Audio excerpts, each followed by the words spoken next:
You know, when you go to a friend's house or out for dinner and you taste the most delicious thing, you have to try and replicate it at home. Well, this is one of those dishes. My friend Pedro made this as an entree and it was just so delicious. I've made it over and over again. And it's a very unusual combination. It's a combination of fresh raw tuna with burrata.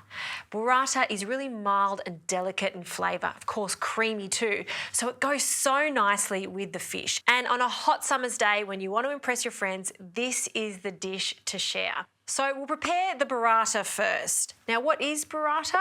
Well, it's lovely, decadent mozzarella, and then inside it's filled with stracciatella, so it's super creamy. And usually you'd see these gorgeous little money bags just sitting on top of a tomato salad, but I am going to have to break into it to chop it all up for this recipe. So we'll just place them onto my board, and the second one, and we'll just place that there. And just with a knife, you can start cutting into it. And that is what you're after with burrata. See all that oozy, delicious filling? That's the stracciatella. It is just delicious. And by chopping it up like that, you get the two textures. So that creamy, sort of curdled-like inside, and then the firmer bits of the salty burrata. It is to die for. Look at that. Oh, perfection. So chop that up. You'll need 2 balls of the mozzarella, and then just run your knife through it a few times. That's what we're after. So into a bowl, and we'll just pop that to one side while we prepare the rest of our ingredients. And the next thing that we're going to prepare is our capsicum. Now, this is just store-bought roasted capsicum, so you'll just need about 1 fillet of that. You can roast them yourself if you like. This is going to impart a lovely sweetness. So just finely chop this, because this is going to be the garnish, the final garnish on the top. And the best thing about a dish like this is a lot of it can be prepared ahead of time. In fact, the whole lot can be prepared. Back into the bowl. Okay, and now on to this glorious piece of fish. Look at that tuna, just stunning. Now what we're wanting to do is cut this as thin as possible. I'm also just going to pound it slightly. We want it to be so thin you can almost see through it. So with a sharp knife, quite thin slices. And another little tip is placing the tuna into the freezer just for about 40 minutes to an hour, depending on how thick it is, just for it to firm up slightly so you can get quite thin slices. So for 1 medium-sized plate, I'm going to slice 4 slices. Fantastic. We'll pop that to one side. Grab some baking paper. You'll need 2 pieces. And as we know, this tuna is delicate, so we just want to gently pound it. So place that on the base, and we'll just pop those on top. Just a little space between them so they can spread out slightly. Next piece of baking paper.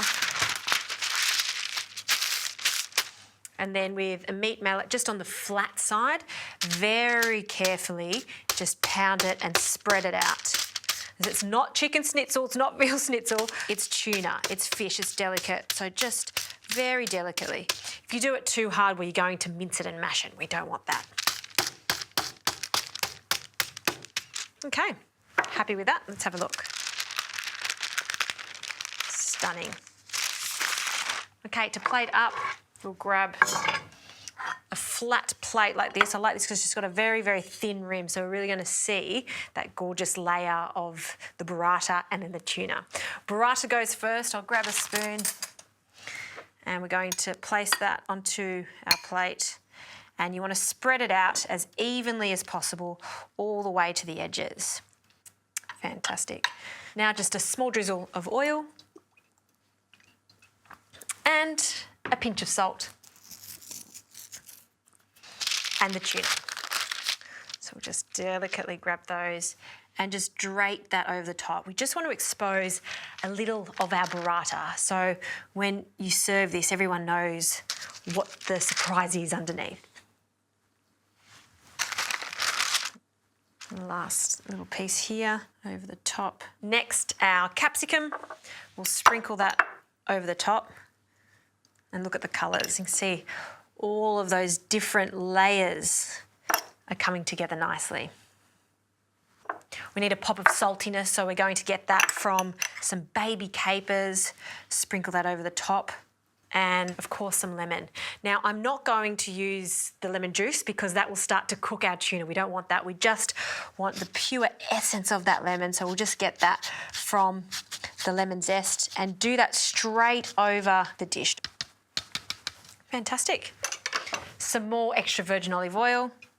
Quite a generous drizzle this time. And I haven't seasoned the tuna yet, so another pinch of salt. It's just taking care with each layer. Finally, I want the subtleness of some chives. A small little sprinkle of that. And we'll sprinkle that over the top. And it's a must to eat this with some crusty sourdough. And what I like to do is actually serve it on the sourdough. So cut into this, oh, look at that.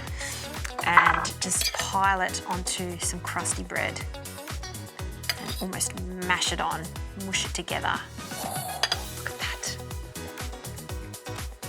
It's the best, just everything goes together. It really is something so special, so unique in flavour, and it just makes you want to eat more and more of it because it is so yummy. That with a glass of crisp white wine, fantastic.